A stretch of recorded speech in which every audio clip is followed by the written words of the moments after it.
Petit boulet de canon contre les communistes qui tapent trop dans la coco ou jouent des cocovirus pour s'en prendre au cocorico. Le coq va chanter, l'arbre de connaissance consommé, nous devions tirer la leçon. Il existe en effet un Dieu et maître, nous enseignant de séparer le bon grain de l'ivraie afin de s'éloigner de ceux qui poussent dans la tentation. Quant à celui de la vie, il reste un interdit, quiconque qui croquerait par des mesures se piégerait dans le code de la matière, se condamnant à l'enfermement dans la distorsion de l'espace, l'enfermement dans un faux apaisement d'une prolongation du temps. Je crois que c'est l'effet boule de neige. Ils ne sont jamais zen, nous ont dans le nez, ils nous voient trop blancs, voudraient nous taper. Pour eux dans le bien il existe un peu de mal, concept du yin et du yang, contredisant la sagesse honorable. Dans une autre langue le rêve est de nous dépersonnaliser, du transhumanisme au post-humanisme. La pièce est à l'effigie de ce qu'ils ont en tête et en main. Le marteau cogne les têtes d'enclume, la faucille fauche ses légumes. Leurs principes directeurs les coincent dans les taux de la peur du lendemain. Les taux sont usuriers, ça ne date pas de la veille. Des couches et des couches de matériaux sont nécessaires à l'artificiel.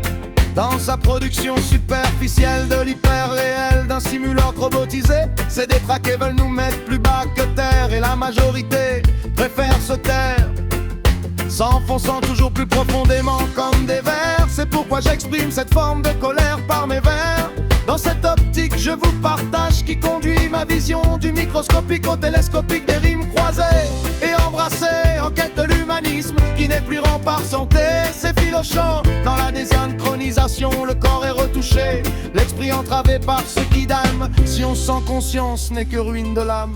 C'est bien ce que déclarait Rabelais, c'est vrai, bah ouais.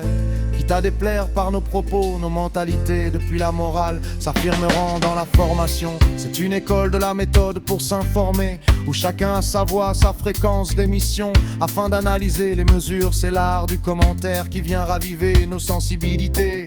De nos différents parcours, chaque voie conduisait au progrès de soi et des autres dans la vraie société.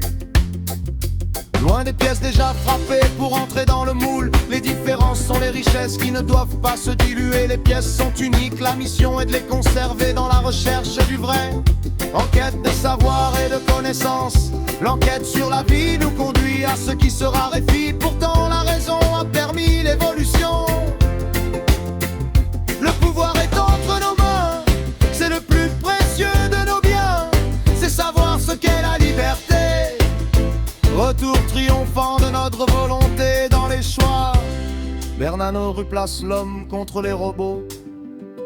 Fin des réponses automatiques, place à la réflexion énigmatique. Le notaire dit à présent c'est notaire, comme Voltaire jouant contre ce qui est intolérant. La feuille plie le discours ayant pris intolérant après rang.